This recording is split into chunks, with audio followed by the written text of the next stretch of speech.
Hello, I'm Leon from Trail Parts, and today we're going to be looking at how to service the Uni Hub drum brake, including the drum itself, the bearing and the backplate. At Trail Parts, we developed the Uni Hub bearing configuration based on vehicle technology. This bearing is a low maintenance configuration and is a great investment for caravan owners.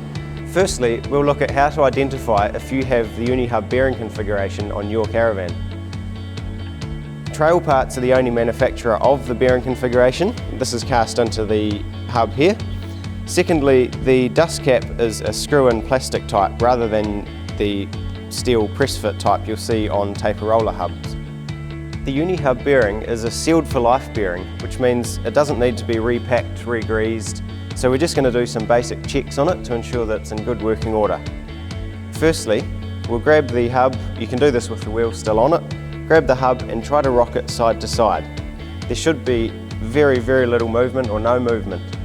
Also try again top to bottom, try rocking that top to bottom, there should be no movement there. The second check we'll be doing is for any noise or rumbling as it's known. So the bearing obviously is in the housing here, so we'll spin it. There should be no noise coming from the bearing. If there is any play side to side or top to bottom, or if there is some rumbling noise coming from the bearing, we do have bearing overhaul kits available to suit. To adjust the braking on the back plate, you can do this without removing the hub. This hole here, if you bring this to the 6 o'clock position, take your flathead screwdriver and you can access the star wheel to do the adjustment without removing the hub.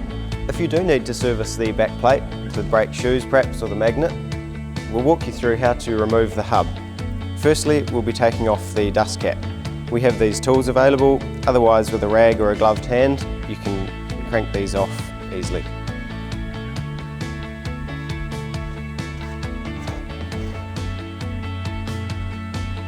Next, we'll just clean a bit of this grease off so that we can see the stake. The Uni Hub uses a stake nut system, so we'll unstake this using the screwdriver and a hammer.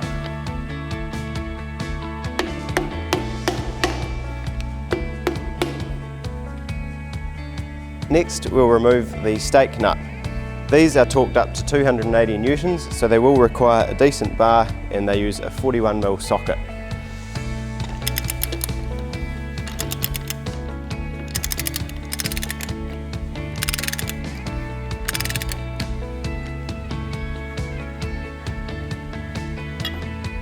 Now we'll remove the hub.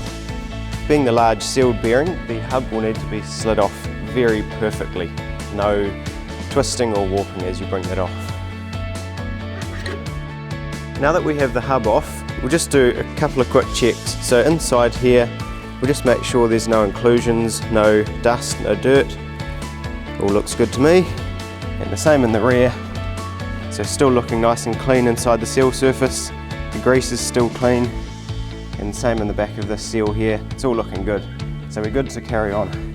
So now with the Uni Hub removed, you can go ahead and service your back plate, your shoes, your magnet and anything else that may need servicing in there. As we come to reassemble the hub again, just take the hub, line that up and it just slides on beautifully. Now it's time to stake the nut up again.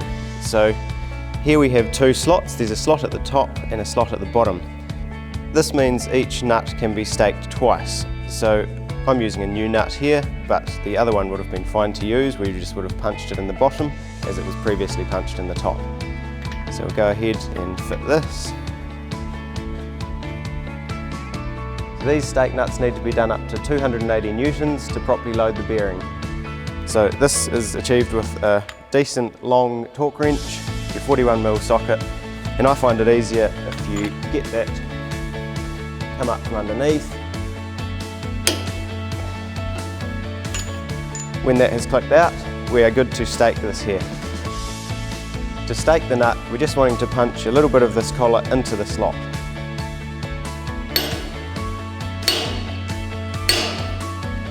So as we can see here, this is staked.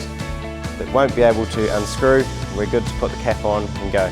The bearing itself is sealed, but as an extra layer of protection, this dust cap does have a little O-ring seal in here as well. And then it's also not a bad idea just to chuck a bit of grease in there. So here we are just going to insert the dust cap, crank that into the thread, nice and tight, and then I'm going to use my tool just to get that tightened right up and bind that seal. And there you are, good to go.